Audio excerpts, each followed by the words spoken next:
한동훈 원희룡 장관을 향해서 인유한 위원장이 이제는 결단을 내려달라 이런 기대의 목소리를 냈습니다. 내용 듣고 오시죠. 지금 한동훈에 대한 기대가 굉장히 큽니다. 우리 당 선거를 이끌어달라, 예. 우리 당 간판이 되어달라고 하는 건데 우리 당의 이 지금 질병을 용산 사투리를 계속 쓸 수밖에 없는 네. 이 질병을 고쳐주는 역의 역할을 하는 게 지금 가장 필요하고 그렇게 되면은 이준석, 유승민도 탈당할 이유도 없고요. 그냥 자동적으로 당에 남아 있게 됩니다. 이준석 신당 그렇게 되면 안 만들 수 있다고 보세요? 신당 만들 명분이 없죠. 네, 지금 녹취는 하태경 의원, 지금 뭐 한동훈 장관이 이준석 전 대표를 잡아야 신당으로 가는 걸 막는다 이런 바람을 드러낸 내용을 좀 들어봤고요. 제가 조금 전에 말씀드린 인유한 위원장이 두 장관에 대한 기대감을 드러냈다는 내용 다시 한번 좀 들어보도록 하겠습니다. 다행히 두 장관님께서 이제 움직이기 시작했고 특히 원희룡 장관님께서 전화가 저한테 왔습니다. 이틀 전에. 큰 힘이 됩니다. 고맙습니다. 원희룡 장관이나 우리 한 장관님께서는 스스로 좋은 결단을 내려주시기 바랍니다. 이렇게 움직이는 자체가 저희 혁신한테는 큰 도움이 됩니다. 원 장관이 어떤 파격적인 결단을 할 거라는 생각은 저도 하고 있었고 이른바 명룡대전이 그러면 성사될 거라고 보세요? 저는 성사될 가능성이 높다고 봅니다. 아니, 이재명 왜... 대표가 도망가지 않으면 가급적 빨리 와서 당 변화에 도움을 주고 그래서 당정 수평적 관계를 만드는 우리 당이 표준을 쓰게 만드는 1등 공신이 되면 진짜 구국 1등 공신이 됩니다. 윤석열 정부한테도 1등 공신이 되고. 네, 인천 계양으로 가겠다라는 속내를 내비친 원희룡 장관 때문에 뭐 고마워서 눈물이 난다. 인유한 위원장이 이런 말도 했었는데 두 사람에 대한 거는 기대가 굉장히 큰 것 같죠? 그렇습니다. 국민의힘에 있어서의 어떤 차세대 리더십, 어떻게 보면 원희룡 지금 현재 국토교통부 장관이라든가 한동훈 법무부 장관 같은 경우에는 국민들의 어떤 여론적 지지가 굉장히 높지 않습니까? 예. 사실 내년 총선 같은 경우에는 이른바 대선 제2차전이라고 얘기할 만큼 어떻게 보면은 윤석열 대통령에 대한 중간평가 이런 프레임이 있지 않습니까? 그런데 그 프레임을 극복할 수 있는 방안은 대통령 자체의 어떤 지지율을 높이는 그 방안과 함께 차기 대선 주자급들에 대한 어떤 인물론을 통한 어떤 정권 심판원을 극복하는 것도 굉장히 중요하단 말이에요. 그렇기 때문에 그러한 점에 비추어서 지금 특히 원희룡 장관 같은 경우에는 기득권을 자기들 주장을 하면서 본인이 예전에 국회의원에 있던데 간다라고도 할 수 있겠지만 그런 거 다 그냥 다 버리고 험지 중에 험지라고 할 수 있는 인천 계양 이재명 대표에 있는 지역구에 가서 한판 붙겠다라는 의견을 사실상 보냈다라고 얘기하는 것 아니겠습니까? 결국 그동안 지금 혁신위원 안건으로서의 헌신과 희생 이 부분에 대해서 메아리가 없었었는데 첫 메아리가 가장 어떻게 보면 국민의힘에서 힘센 차기 유력 주자 중에 한 사람이라고 할 수 있는 원희룡 장관이 깃발을 올렸다라는 점에서 얼마나 반가웠겠어요. 아마 버선발 벗고서라도 가서 넙죽절하고 싶은 그런 마음일 텐데 거기 더불어서 최근에 한동훈 장관도 전국적인 행보를 하면서 사실상 법무장관 후임 인선에 들어갔다는 얘기가 나온다는 것은 결국 본인의 말씀에 호응하는 메시지가 있다. 이렇기 때문에 결국 단순히 그것은 혁신위의 어떤 환영을 넘어서 국민의힘의 내년 총선에 있어서의 빨간불에서 노란불, 나아가 파란불로 가는 그 중간 단계를 거치고 있다. 이렇게 평가하는 것이 맞지 않을까 싶습니다. 네, 이번 총선의 키워드 중에 하나로 명룡대전이 떠올랐습니다. 지금 뭐 원희룡 장관이 이재명 대표 붙자, 인천 개혁을 해서 붙어보자 이렇게 나왔는데 이재명 대표는 속내가 어떨 거라고 보세요?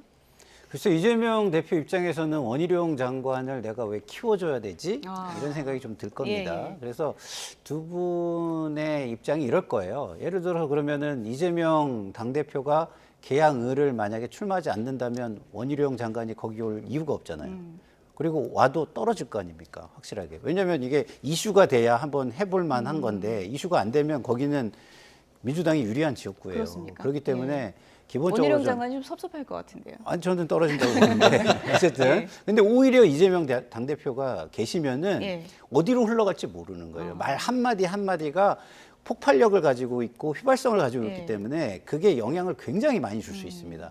그러면은 어디로 갈지 모르는 상황이 될 수도 있지만 굉장히 물을 흐르듯이 가면은 상황의 변화가 없이 그냥 쭉 과거에 어떤 흘러왔던 대로 그냥 갈 수가 있는 거죠. 그래서 기본적으로 그 두 분은 눈치 작전을 좀 많이 할 것 같고요. 예. 그리고 그 원희룡 장관은 이재명 당대표가 있으면 거기에 가서도 본인이 죽어서 살아올 수 있는 길이라고 지금 생각을 하는 것 같으니까 차기 예. 대선을 위해서는 충분히 해볼 만한 모험이다 이렇게 좀 생각이 들고요. 이재명 대표가 비례대표로 빠질 가능성은 없다고 보세요? 이럴 그러니까 경우? 만약에 그렇게 된다고 하면 원희룡 장관이 개항으로 올 필요는 없어진다고 저는 봅니다. 그러면 예. 이제 딴 데를 또 찾아가게 될 것 같고요. 이재명 당대표 입장에서는 상당히 좀 약간 딜레마인 게 비례대표로 만약에 가게 된다. 그럼 사실상 특권, 기득권 이미지가 굉장히 강해지는 거거든요. 예. 그랬을 경우에 총선에 도움이 될까? 저는 되지 않는다고 생각합니다. 예. 역시 이재명 당대표도 지도자이기 때문에 희생해서 이 민주당이 국민을 위해 희생할 수 있는 정당이고 보다 도덕적 가치와 능력 있는 정당이다라는 걸 보여주는데 기여하실 거라고 저는 기대하고 있습니다. 근데 이제 명룡대전이 되면 일각에서는 이재명 대표의 발이 묶이는 게 아니냐. 여기를 그냥 편하게 선거를 좀 치르면서 당을 도와야 되는데 발이 묶일 가능성이 있기 때문에 비례로 가거나 아니면 뭐 다른 데로 갈 수도 있다. 이런 얘기도 있더라고요. 그 말씀에 전적으로 공감을 하는 것 같습니다.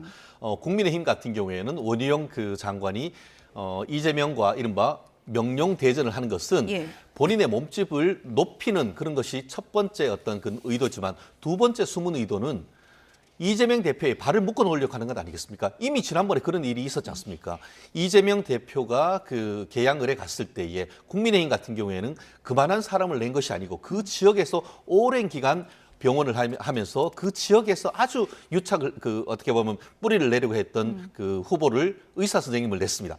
그러면서 초기 같은 경우에는 이 여론의 지지율이 비슷하게 나오니까 전국을 돌아다니면서 어떻게 보면 유세를 해야 되는데 못했던 일이 있어요. 물론 시간이 점점 가면서 이 흐름이 이렇게 그 지지율이 벌어져서 전국적인 어떤 유세를 했었습니다만 이미 그와 같은 학습 효과가 있기 때문에 이 국민의힘으로서는 양수 겸장할 수 있는 것인데 그거에 대해서 이재명 대표는 만약에 다른 데로 간다고 하면은 비겁자, 도망자 이런 어떤 그 낙인에 찍힐 것이고 그리고 그런다고 해서 거기에 그럼 한번 붙자라고 하면은 이기면은 본전이지만 지면은 치명타를 입고 나아가 전국적인 유세를 하지 못하는 이런 부분이 있기 때문에 현실적으로 민주당이 어떤 결정을 할지는 아마 어떻게 보면은 자객 공천에 대해서는 그 시점을 예. 공천하는 시점을 서로 조율을 하면서 아마 막판까지 치열한 어떤 눈치 작전 벌일 가능성 지금으로선 높지 않을까 예측합니다. 여야 모두 지금 뭐 수싸움이 치열할 것 같은데 대진표 짤 때요. 지금 한동훈 장관 뭐 공식 등판을 앞두고는 지금 하태경 의원이 계속 주장을 하는 게 네.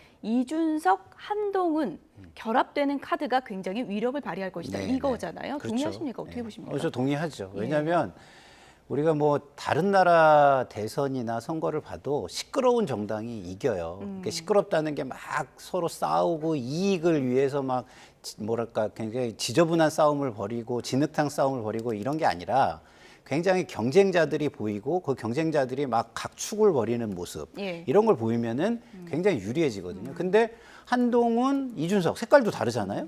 근데 그런 사람들이 공존하면서 차세대 경쟁을 한다.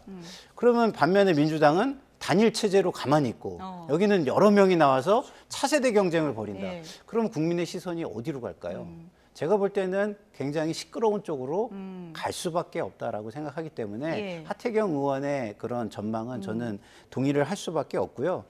저도 좀 전에 우리 변호사님이 말씀해 주신 발이 묶인다 이런 표현에 대해 생각을 많이 해봤는데 제 경험은 좀 다릅니다. 그거는 지역구마다 달라요. 그렇군요. 예를 들어서 종로 같은 데는 그럴 수 있어요. 지역을 많이 돌아봐야 되는 예. 상황에서는. 근데 기본적으로 텃밭인 지역구 그리고 내 지지자들이 많거나 이런 지역구는 또 다를 수 있습니다.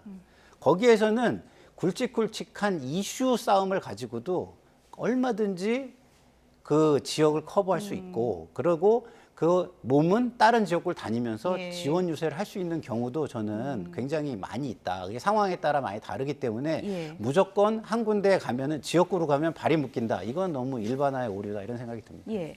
한동훈 장관 등판 놓고는 지금 시기도 여러 가지 전망이 나오고 있는데 지금 뭐 언론에서는 1월 등판 얘기가 많이 나오고 있습니다. 이준석 전 대표가 지금 너무 조기에 띄운 거 아니냐 이런 얘기도 하던데 어떻게 보십니까?